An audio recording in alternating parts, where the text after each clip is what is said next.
खाद्यप्रेमी समस्त दर्शक को अदिनिया किचन को स्वागत।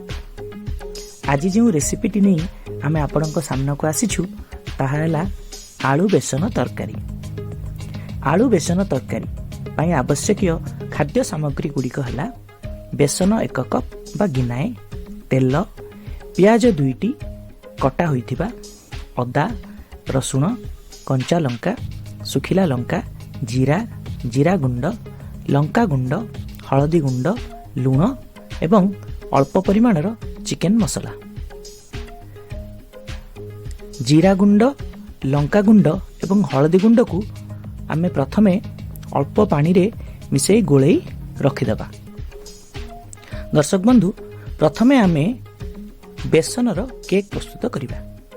एथिपाई आमको गोटे पियाज, अदा, रसुण, 2टी सुखिला लंका, जीरा 1 चामच नहीं भल भावे ग्राइंडर रे पानी पकई पेस्ट करने को पड़ो। देखंतु आम पेस्ट प्रस्तुत हो गलानी।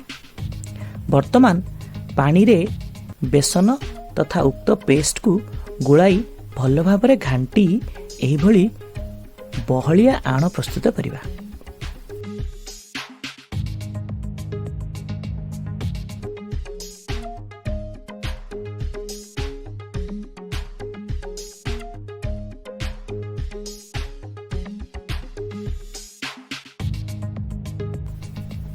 वर्तमान कड़ाई रे किछि पानी गरम करिबा।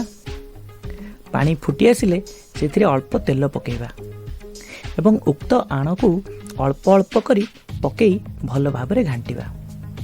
एही भली घांटिबा जेपरि बेसन कड़ाई रे लागि न जाय।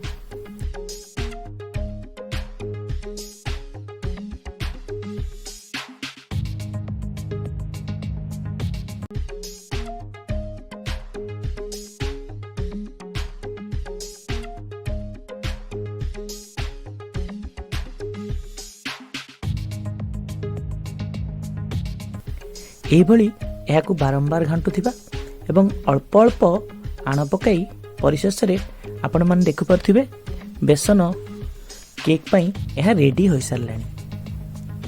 वर्तमान गोटे प्लेट रे किछि तेल लगाइबा एवं उक्त पेस्ट को सेथिरे ढाली ताकू खेलेई देबा।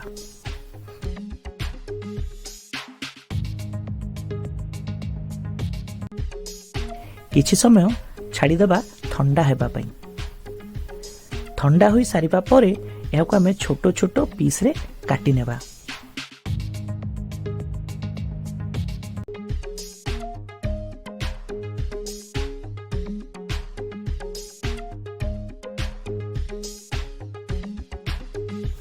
वर्तमान आमर बेसन केक प्रस्तुत होई सारछि।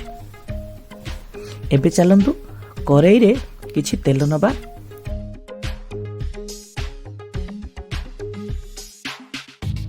मीडियम फ्लेम रे गरम करी एथिरे सेही बेसन केक गुडी को छानिबा जेपरि से गुडीकर कलर लाइट ब्राउन हेबो।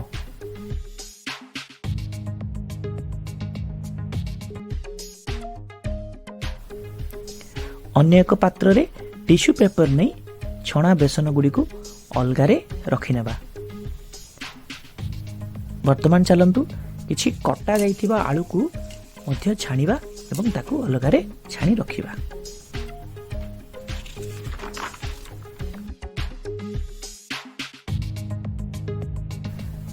गोटे पियाज, अदा, रसुण को नहीं ग्राइंडर रे किछि पानी देई बटा प्रस्तुत करिबा जहा तरकारी रे प्रयोग हबो। ताकू अन्य पात्र रे काढी रखिनबा। वर्तमान तरकारी पई कड़ाई रे किछि तेल नेबा। सेथिरे कटा जाइथिबा पियाज गुडी को पकेइबा एवं ताकू भल भाबे फ्राई करिबा जेपरि पियाजर कलर लाइट ब्राउन होई जिवो। सेथिरे 2टी तेजपत्र पकेइबा पई भूलिबे नाही स्वादिष्ट अरोमा पई। पूर्वरु प्रस्तुत अदा रसुण पेस्ट को सेथिरे पकाई भल भाबरे कसिबा।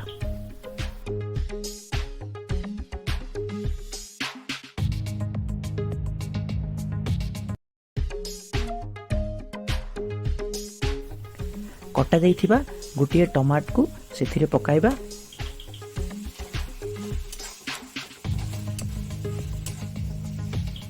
କିଛି ପାଣି ଦେଇ ଘୋଡ଼ଣି ଦେବା।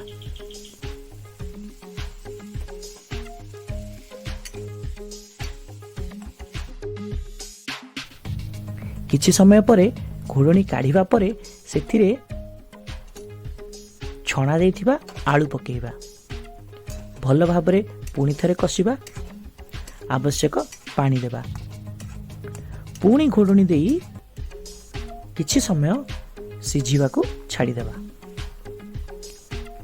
ବର୍ତ୍ତମାନ ଘୋଡ଼ଣି କାଢ଼ି ଆଣିବା। ଆଳୁ ପ୍ରାୟ ସିଝି ସାରିଲାଣି।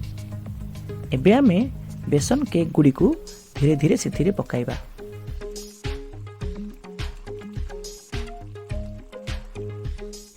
ଅଳ୍ପ ଘାଣ୍ଟିବା।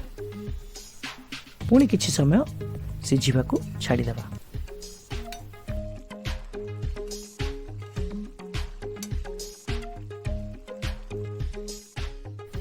ବର୍ତ୍ତମାନ ଆମର ବେସନ ତରକାରୀ ପ୍ରସ୍ତୁତ ହୋଇସାରିଛି। ସ୍ୱାଦ ଅନୁସାରେ ଆପଣ ଧନିଆ ପତ୍ର ଏବଂ ଚିକେନ ମସଲା ପକାଇ ପାରନ୍ତି। ମୁଁ କିନ୍ତୁ ତାହା ପ୍ରୟୋଗ କରିନାହିଁ। ଏହାକୁ ଆମେ ଅନ୍ୟ ଏକ ପାତ୍ରକୁ କାଢ଼ି ନେବା। ଦର୍ଶକ ବନ୍ଧୁ, ଆପଣଙ୍କ ସ୍ୱାଦିଷ୍ଟ ବେସନ ତରକାରୀ ପ୍ରସ୍ତୁତ। ଆପଣ ନିଜେ ଘରେ ତିଆରି କରିବେ ଏବଂ ଯଦି ଭଲ ଲାଗେ ଥ୍ୟାଙ୍କ ୟୁ ନିଶ୍ଚିତ ଜଣାଇବେ। ଧନ୍ୟବାଦ।